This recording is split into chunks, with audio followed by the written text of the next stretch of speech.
লালমনিরহাট জেলা প্রশাসনের নির্বাহী ম্যাজিস্ট্রেট তাপসী তাবাসসুম উর্মির ফেসবুক পোস্ট নিয়ে সমালোচনা তুঙ্গে।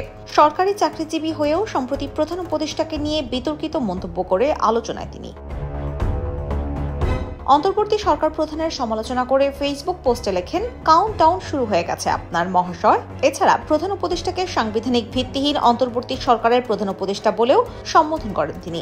এ ঘটনায় এরই মধ্যে নির্বাহী ম্যাজিস্ট্রেট উর্মিকে প্রথমে ওএসডি করে জনপ্রশাসন মন্ত্রণালয়ে বদলি করা হয়, পরে তাকে সাময়িক বরখাস্ত করা হয়েছে।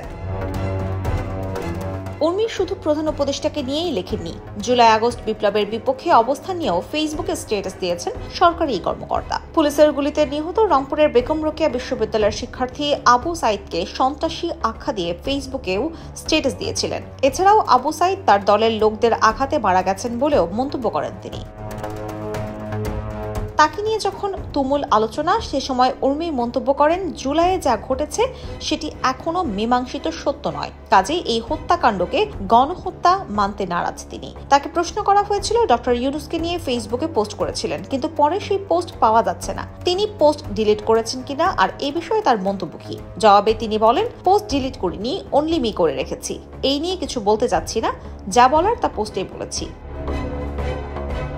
দায়িত্বশীল জায়গা থেকে এমন স্ট্যাটাস দেয়া যায় কিনা এই প্রশ্নের জবাবে বলেন, দায়িত্বশীল বলতে আপনি কি বোঝাচ্ছেন? যখন দেখব আমার দেশের উপর কোনো হুমকি চলে আসছে, তখন আমি মনে করি দেশকে বাঁচানোর জন্য যতটুকু বলা দরকার ততটুকু বলাই দায়িত্বশীলতা। তিনি বলেন, আমি চাই না দেশের দায়িত্বে মুক্তিযোদ্ধা বিরোধী আসুক। যাদের মুক্তিযুদ্ধ বিরোধী মনে হয়েছে তাদের আমি সেভাবেই ট্রিট করেছি, আমি সেভাবেই পোস্ট করেছি।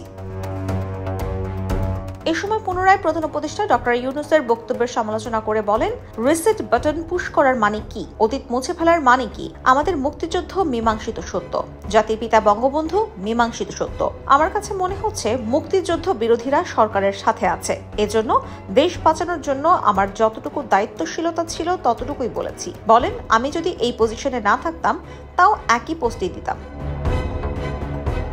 এ সময় তিনি বলেন, আমি কোনো দলের পক্ষে বলছি না, একজন মুক্তিযুদ্ধের পক্ষের শক্তি হিসেবে বলছি। বলেন, জুলাইয়ের ঘটনাকে বলা হচ্ছে গণহত্যা।